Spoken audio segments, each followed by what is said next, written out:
আলম্বন উদ্দীপন ত্রিজগৎ রসায়ন স্বয়ং কৃষ্ণ প্রেম কৃষ্ণ প্রেমদাতা সাধুগণের আরাধ্য সিদ্ধি মধ্যে শতসিদ্ধ উপাস্যের মধ্যে শ্রেষ্ঠতম।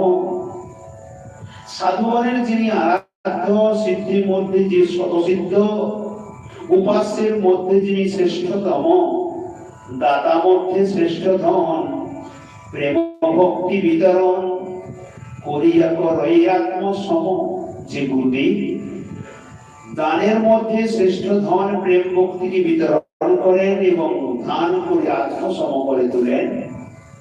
পঞ্চম পুরুষার্থ সনে চতুর্বর্গ শ্রেণীগণে আর সাধ্য জ্ঞান যোগ আদি। এখানে পঞ্চম পুরুষার্থ হলো প্রেম। এই চতুর্বর্গ ধর্ম